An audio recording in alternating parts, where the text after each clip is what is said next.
বন্ধুরা আসসালামু আলাইকুম। বন্ধুরা, ভারতীয়রা বলে যে বাংলাদেশিরা সবসময় ভারত বিরোধী কার্যক্রম চালিয়ে যায়, কিন্তু কথা হলো ভারত বিরোধী কার্যক্রম সেটা কোন সময় করেছে বাংলাদেশ? কোনো সময়ই করে নাই।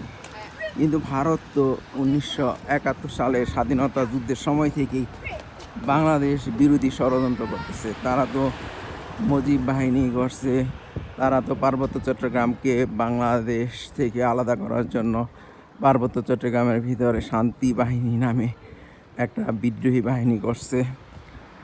তারপরে এই যে হাসিনার গত 16টা বছর কি গেছে, আওয়ামী লীগের বাহিনী এবং ভারতীয় বাহিনী মিলে বাংলাদেশের ভিতরে বিরোধী দলীয় নেতাকর্মীদের উপর মুসল্লিদের উপর নির্যাতন চালাইছে। এবং তারা 2009 সালে সবচেয়ে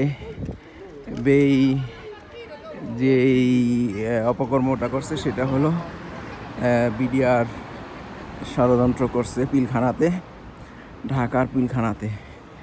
এরা সবচেয়ে জঘন্য একটা খারাপ কাজ করেছে।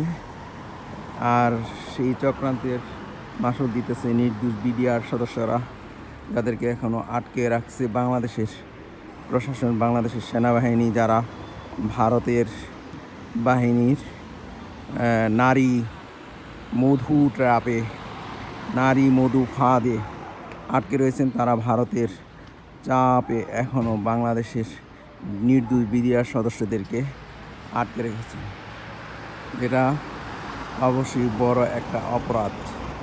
বাংলাদেশি প্রশাসন, বাংলাদেশের সেনাবাহিনীর কর্মকর্তাদের এবং অন্যান্য বাহিনীর গোয়েন্দা বাহিনী কর্মকর্তাদেরও এটি একটা বড় অপরাধ। তো বন্ধুরা, তাদেরকে অবশ্যই ছেড়ে দিতে হবে, এটা অবশ্যই আমাদের কাম্য। আমরা বাংলাদেশিরা কখনোই ভারত বিরোধী কর্মকাণ্ডে লিপ্ত না। ভারতীয়রা প্রমাণ করে দিছে বাংলাদেশের নির্দোষ মুসল্লিদের বাড়ি ঘরে হামলা চালিয়ে বাংলাদেশের ভিতরে তারা যে জঙ্গি নাটক করত বা বাংলাদেশের ভিতরে বাংলাদেশের প্রশাসনকে দিয়ে, সেটা দিয়ে তারা প্রমাণ করে দিছে যে তারা বাংলাদেশের ভিতরে এই সমস্ত নাটক করেছে। বাংলাদেশের সরকারকে, প্রশাসনকে, আওয়ামী লীগের বাহিনীকে সেগুলি করতে বাধ্য করেছে। এগুলি অবশ্যই ভারতীয়দের অপরাধ এবং বাংলাদেশের বিরোধিতা আর প্রমাণস্বরূপ ভারতীয় কার্যক্রম।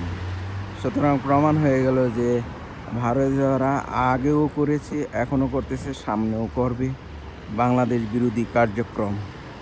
বাংলাদেশিরা কখনোই ভারত বিরোধী কার্যক্রম করে না। তো বন্ধুরা, সবাই ভালো থাকুন এই প্রত্যাশায়।